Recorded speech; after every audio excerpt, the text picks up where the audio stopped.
My name is Mark Foster, and I destroyed my wife's life with video evidence and one calculated move.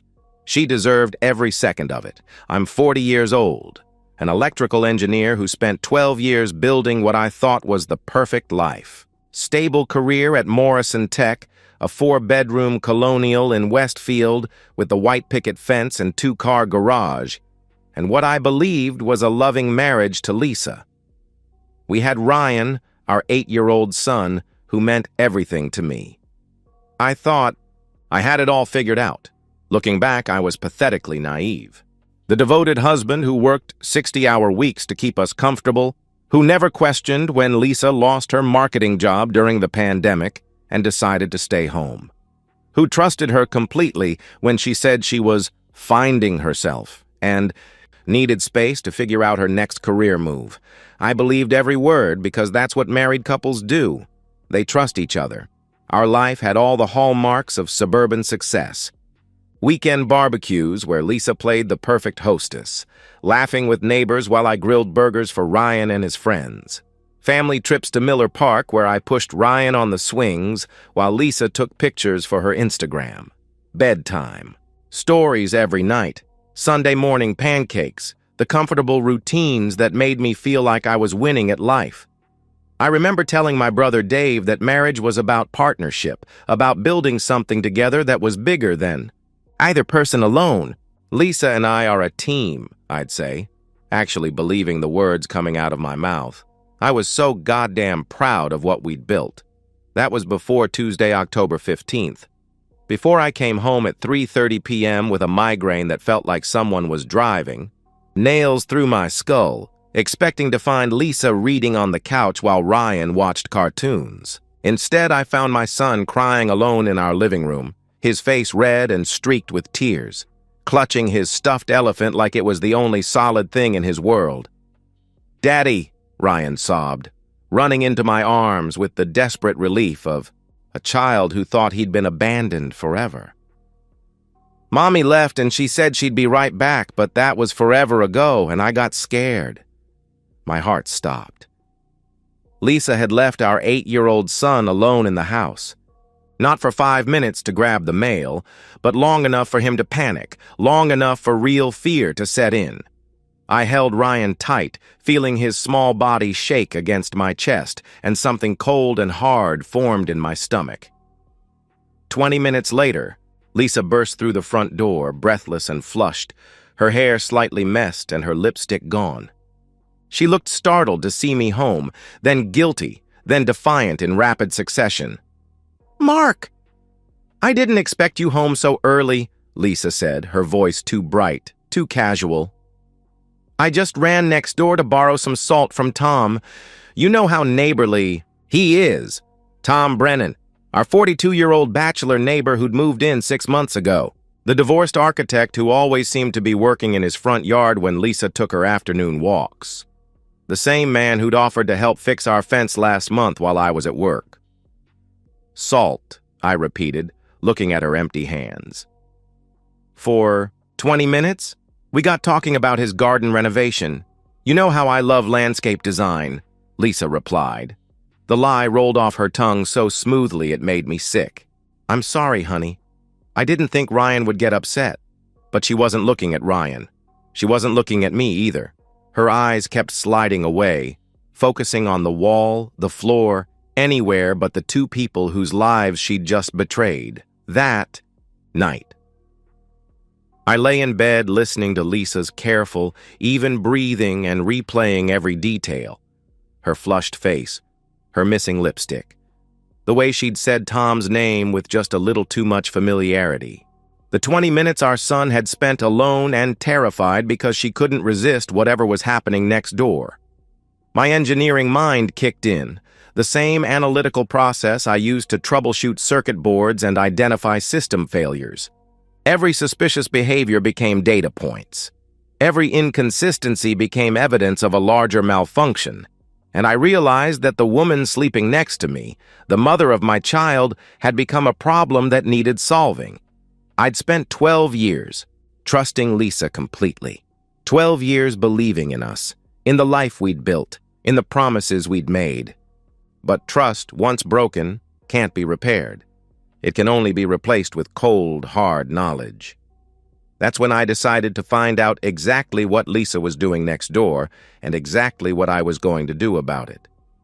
Because no matter what it cost, no matter how far I had to go, I was going to protect my son and make sure she paid for choosing her selfish desires over his safety. The devoted husband died that night. What took his place was something much more dangerous. Wednesday morning, I kissed Lisa goodbye like nothing had changed. I made Ryan breakfast, helped him find his soccer cleats, and drove him to school with a smile on my face. But inside, I was calculating. During my lunch break, I drove to Best Buy and purchased 4 wireless security cameras with my personal credit card. Small, discrete models that could stream directly to my phone and record everything to cloud storage. I told the sales clerk they were for monitoring our basement workshop while I was at work. Another lie in a marriage that was suddenly built on them. That evening, while Lisa gave Ryan his bath, I installed the cameras. One in the living room with a clear view of the front door. One in the kitchen overlooking our backyard and Tom's house. One in the hallway that captured anyone coming or going upstairs. And one in our bedroom positioned to see both the bed and the bathroom door. My hands shook as I mounted that last camera. Part of me hoped I was wrong, that my suspicious engineer's mind was seeing patterns that didn't exist. But a larger part, the part that remembered Ryan's tears and Lisa's guilty eyes, knew I was about to document the end of my marriage. Thursday at work was torture. I sat through 2 meetings and reviewed 3 project proposals, but my mind was on those cameras. Every notification from my phone made my heart race. My colleague Janet noticed my distraction during the afternoon project review. "You okay, Mark? You seem a million miles away," Janet asked. "Just tired," I lied, checking my phone for the dozenth time. "Ryan had nightmares last night." At 2:47 p.m., the living room camera sent me a motion alert. I opened the app on my office computer and watched Lisa walk through our front door. She moved quickly, checking her reflection in the hallway mirror, smoothing her hair and applying fresh lipstick. She was wearing the blue sundress I'd bought her for our anniversary, the one she said made her feel beautiful. At 2:52 p.m., she left through the back door. At 2:54 p.m., the kitchen camera captured her walking across our yard toward Tom's house. She knocked once, then walked straight in. He was expecting her. I sat in my office cubicle, surrounded by the familiar hum of computers and fluorescent lights, and watched my wife disappear into another man's house. The woman I'd trusted with my child, my home, my entire life was casually walking into the arms of our neighbor like she owned the place. My chest felt tight, like someone was slowly crushing my rib cage. My vision tunneled until all I could see was that blue dress, my anniversary gift, disappearing through Tom's back door. At 3:15 p.m., I called the school. "Hi, this is Mark Foster, Ryan's dad. I need to pick him up early today for a dentist appointment." I drove straight to Westfield Elementary, my hands white-knuckled on the steering wheel. Ryan bounded out of his classroom with his usual energy, chattering about art class and playground drama, completely unaware that his world was crumbling around him. "Where's Mommy?" Ryan asked as I buckled his seatbelt. "She had errands to run, buddy. We're going to surprise her at home." We pulled into our driveway at 3:38 p.m. Lisa's car was there, but Lisa wasn't. Ryan ran inside calling for her, then looked confused when she didn't answer. "Maybe she's taking a nap," I suggested, my voice steady despite the rage building in my chest. "Why don't you play with your Legos while I make you a snack?"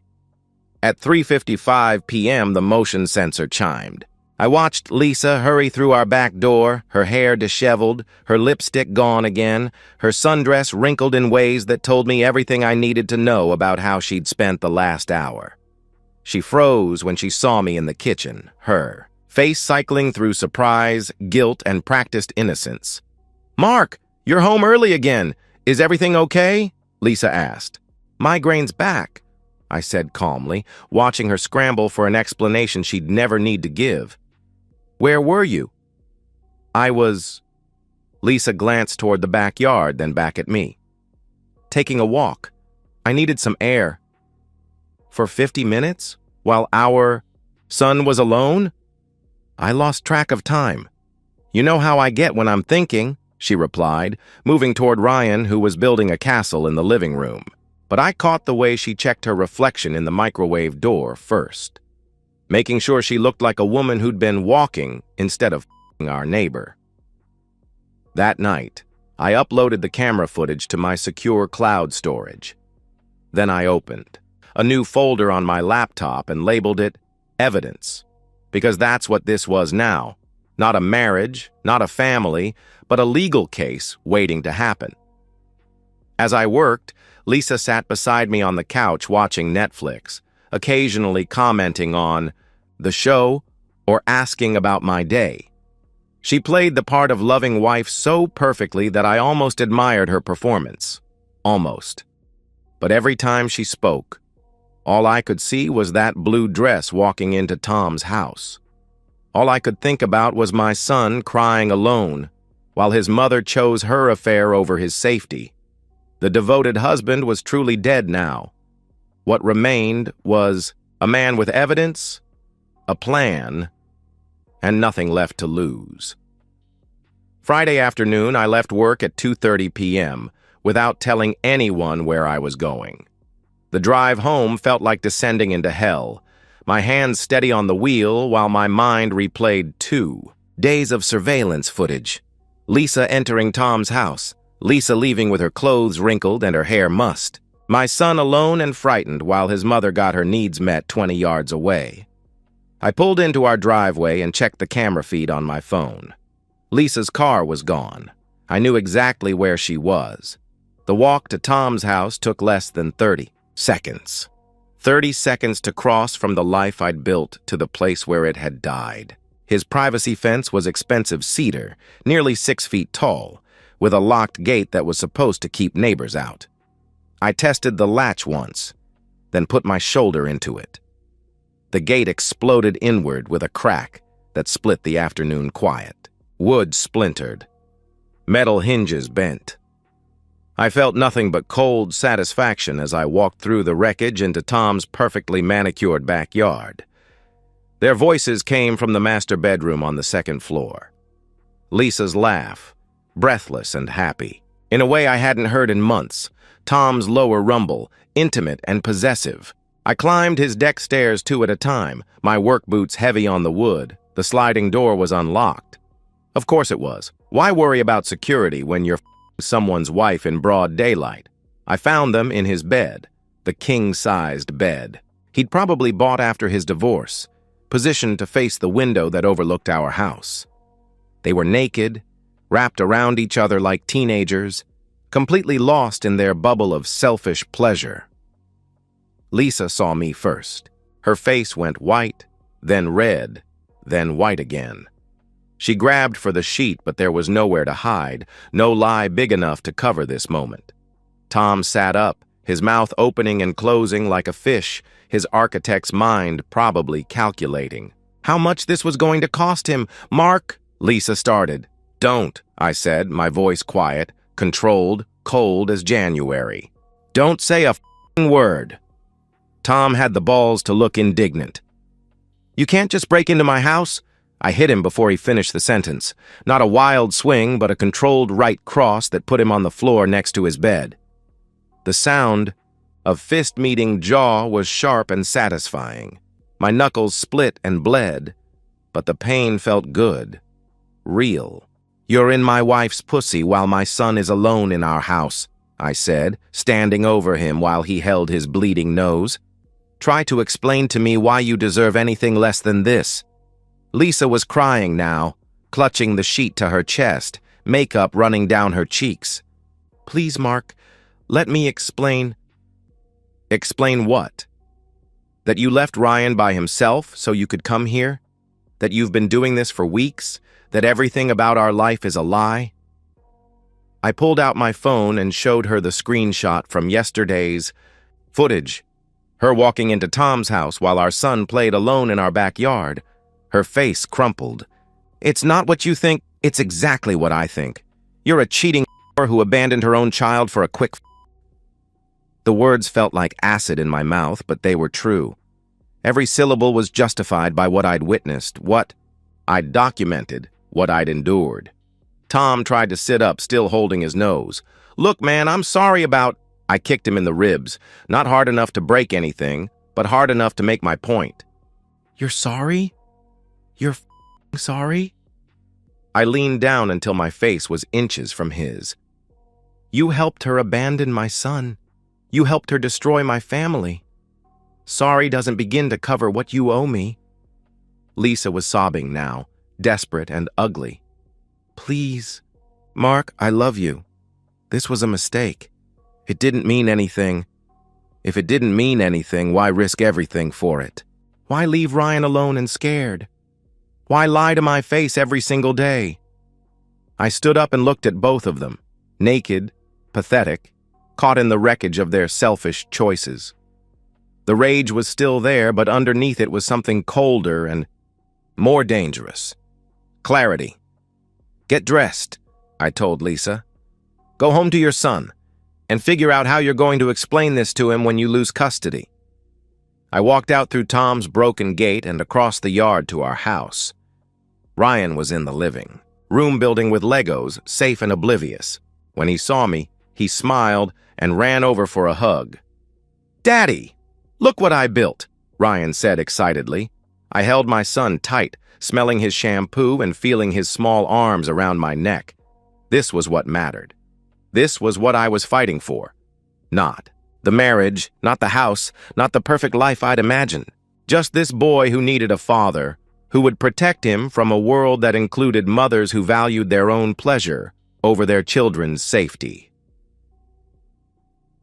20 minutes later, Lisa came through the front door.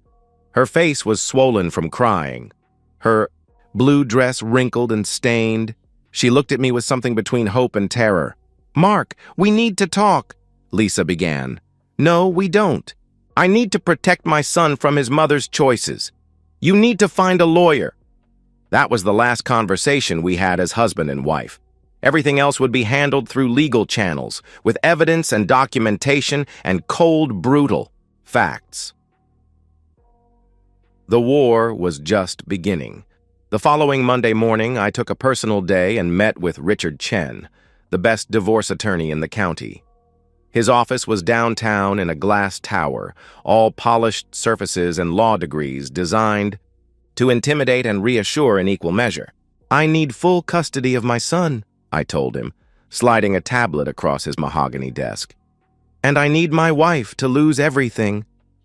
Richard was 50-something, sharp-eyed, with the kind of predatory smile that cost $300 an hour. He studied my surveillance footage with professional interest, occasionally pausing to make notes. This is very thorough documentation, Richard said finally. How long has this been going on? I discovered it last Tuesday, started recording Wednesday. I have 5 days of footage showing her abandoning Ryan to conduct her affair. I pulled out a manila folder thick with printouts. Financial records showing unexplained charges at restaurants and hotels, cell phone records showing hundreds of texts to Tom Brennan, and witness statements from 3 neighbors who noticed her visiting next door. Richard leaned back in his leather chair, studying me with new respect. Most men in your situation are emotional wrecks. You've built a case. I'm an engineer. When something breaks, I fix it. When something can't be fixed, I replace it, I said, meeting his gaze steadily. Lisa chose to betray our family. I choose to protect my son. We spent 3 hours planning strategy. Richard explained Virginia's custody laws, the weight of adultery evidence, the importance of documenting parental unfitness. He talked about asset division, alimony calculations, the nuclear option of pursuing Tom Brennan for alienation of affection. Your wife's attorney will try to paint you as vindictive, Richard warned. They'll claim you're using the affair to punish her unfairly. Let them try. I have 5 days of video showing her leaving our son alone and afraid while she our neighbor. The jury will see exactly who deserves punishment. By Wednesday of that week, Word was spreading through our neighborhood like wildfire. I'd made sure of that, sharing select details with Kim Martinez from 2 doors down, the biggest gossip in Westfield. Within hours, everyone knew that sweet Lisa Foster had been cheating on her devoted husband with that bachelor next door. The social. Destruction was swift and merciless. Lisa's book club dropped her. The PTA steering committee requested her resignation. Parents at Ryan's school whispered when she came for pickup. Even her own sister called me to apologize for Lisa's behavior. I can't believe she'd risk her family. For that, Sarah said over the phone, you and Ryan deserve so much better. Lisa tried fighting back, of course. She called mutual friends with her version of events, that I was controlling and emotionally distant, that she'd found comfort with Tom because I was never home, that she'd made one mistake, and I was destroying her life over it. But I'd been strategic about that too. I sent key friends the security footage, along with a simple message. This is what Lisa did while Ryan was home alone. Judge for yourself who's telling the truth. The footage was devastating. Watching Lisa abandon our son, seeing her casual, betrayal, hearing Ryan's frightened cries on the audio, it turned every reasonable person in our lives against her. Even her mother stopped taking her calls after seeing the evidence. Thursday of that same week brought Lisa's desperate attempts at negotiation. She came to the house while I was helping Ryan with homework, begging for a private conversation. 5 minutes, Mark. Please. We can work this out, Lisa pleaded. I looked at her standing in our doorway, the woman I'd loved for 12 years, now reduced to a stranger begging for mercy she didn't deserve. Her face was gaunt from stress, her eyes red from crying. She looked broken. Good. There's nothing to work out, Lisa. You made your choice. Now live with the consequences. I'll end it with Tom. I'll do marriage counseling. I'll do whatever you want. Lisa continued desperately. What I want is full custody of Ryan and for you to disappear from our lives, I replied coldly. What you want stopped mattering the day you chose your affair over our son's safety. She tried one last manipulation, the kind of emotional blackmail that might have worked on the old Mark. You're going to destroy Ryan's relationship with his mother over one mistake? You destroyed that relationship when you made it. I'm just documenting the damage. Friday of that week, Richard called with an update. Lisa's attorney is pushing for a quick settlement. Shared custody, 50-50 asset split, reasonable alimony. They want to avoid a trial. No deal. I want full custody, the house, and Lisa gets minimal assets. If she wants to fight it, we'll destroy her in court with her own choices. That's going to be expensive, Richard warned. I don't care what it costs. Some things are worth more than money. The weekend after my lawyer meeting, Tom Brennan put his house up for sale. The for sale sign went up Saturday morning, and by Sunday evening he was loading boxes into a moving truck. He never made eye contact with me, never tried to apologize or explain, smart man. He understood that some mistakes have permanent consequences. Lisa filed her response papers the following Monday morning, requesting joint custody and claiming I was using the affair to manipulate the courts. Her attorney painted her as a devoted mother who'd made one error in judgment and deserved forgiveness. Richard's response was surgical. We submitted every piece of evidence, video, photos, financial records, witness statements. We documented every instance of Lisa leaving Ryan alone. We showed the pattern of deception, the calculated betrayal of trust, the fundamental unfitness of a mother who valued her sexual pleasure over her child's safety. The mediator took one look at our evidence and suggested Lisa's attorney advise their client to accept our terms. Even opposing counsel seemed disgusted by what the footage revealed. Within 6 weeks of filing the initial papers, it was over. Full custody to me. The house, the savings, Ryan's college fund, all mine. Lisa got her personal belongings, her car, and enough money to rent a small apartment across town. No alimony, because Virginia doesn't reward adultery. The woman who'd once shared my bed, my home, my dreams was reduced to every other weekend visits with the son she'd abandoned for a quick thrill, justice served cold and calculated, exactly the way she'd served her betrayal. 3 months later, Lisa came to collect the last of her belongings. Some photo albums, her grandmother's china, boxes of memories from a life she'd thrown away. I watched from the kitchen window as she parked in what used to be her driveway, sitting in her car for several minutes like she was gathering courage. She looked terrible, thin, hollow-eyed, wearing clothes that hung loose on her shrinking frame. The confident woman who'd laughed in Tom's bed was gone, replaced by someone who moved through the world like she was apologizing for taking up space. Ryan was at soccer practice, which was intentional. I'd made sure he wouldn't be here for this final scene. The boy had been through enough without watching his mother's complete defeat. Lisa knocked on the front door of the house where she'd lived for 8 years. I let her wait 30 seconds before answering, because even small demonstrations of power mattered now.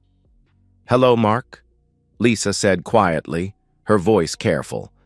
"I know you said I could get my things today. They're in boxes in the garage. Take what's yours and go." She nodded and walked past me, not meeting my eyes. The house felt different with her in it, smaller, tainted by the memory of what she'd done here. I followed her to make sure she didn't take anything that wasn't specifically hers. In the garage, she opened the first box and found her college yearbooks, sorority photos, mementos from before we'd met. Her hands shook as she lifted out a picture of us from our honeymoon in Hawaii. Young, happy, completely in love. Or so I'd thought. "I kept thinking you'd change your mind," Lisa said quietly, not looking at me. "That you'd remember we had something good once. We had something built on lies. I just didn't know it yet." She flinched like I'd hit her. "It wasn't all lies, Mark. I loved you. I loved our family. You loved the security. You loved having someone else pay the bills while you figured out what you wanted.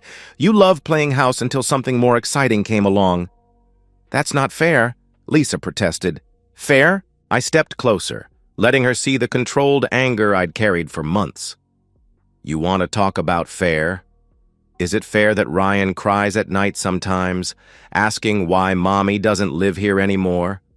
Is it fair that he blames himself for not being good enough to keep his family together?" Her face crumpled.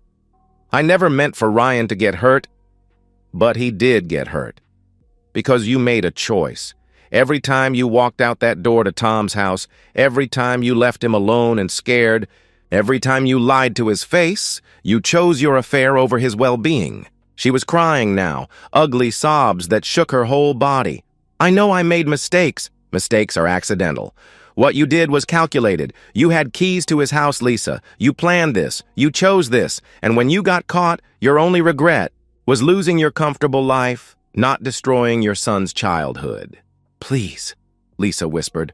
"I'm trying to rebuild my relationship with Ryan. I'm in therapy. I'm working on myself." "Good for you. Do it somewhere else." She looked around the garage at the boxes containing the remnants of her old life. "You got everything you wanted? The house, full custody, your revenge. Are you happy now?" I thought about that question seriously. Happy wasn't the right word. Satisfied, maybe. At peace with the consequences of her choices. Confident that I'd protected what mattered most. "I'm doing what I have to do to give Ryan a stable home with a parent who puts him first. If that makes you uncomfortable, consider it a learning experience." She loaded the last box into her car with shaking hands, then turned back to me one final time. "I hope someday you can forgive me. I hope someday you can forgive yourself. But that's not my problem anymore." I watched her drive away down Maple Street, past the neighbors who now crossed to the other side when they saw her, past Tom's old house with its new owners, past all the wreckage of her choices. She turned the corner and disappeared from view, taking nothing with her but the consequences she'd earned. Later that evening, Ryan and I made dinner together. His favorite spaghetti and meatballs. He chattered about soccer practice, homework, plans for his upcoming birthday. Normal kid things, the kind of conversation that happened when a child felt safe and secure. "Dad," Ryan said as we cleaned up, "are you sad that Mommy doesn't live here anymore?" I thought carefully about my answer. "I'm sad that things didn't work out differently, buddy, but I'm happy that we have each other. And I'm happy that you're safe and loved." He hugged me tight around the waist. "Me too." That night, after Ryan was asleep, I sat in my home office looking at the security camera footage I'd saved in my evidence folder. Lisa walking into Tom's house. Lisa abandoning her child for selfish pleasure. Lisa choosing betrayal over loyalty, excitement over responsibility, lies over truth. I deleted the folder, all of it. The evidence had served its purpose, and I didn't need to carry that poison anymore. What mattered now was building something better, a home where trust meant something, where promises were kept, where a little boy could grow up knowing his father would never abandon him for anything or anyone. The devoted husband was gone forever. In his place was something stronger, a father who'd learned that some battles are worth fighting, some lines are worth defending, and some choices have consequences that last a lifetime. Lisa made her choice. I made mine. And in the end, justice. Wasn't about revenge. It was about protecting what mattered most and making sure the right parent got to raise our son. I won. And that's the end of today's story. If you enjoyed it, please give this video a thumbs up and drop a comment below. Your support helps the algorithm push my content further. If you're new to the channel, don't forget to hit that subscribe button. It really helps me keep creating more stories for you. Thanks for watching, and I'll see you in the next one.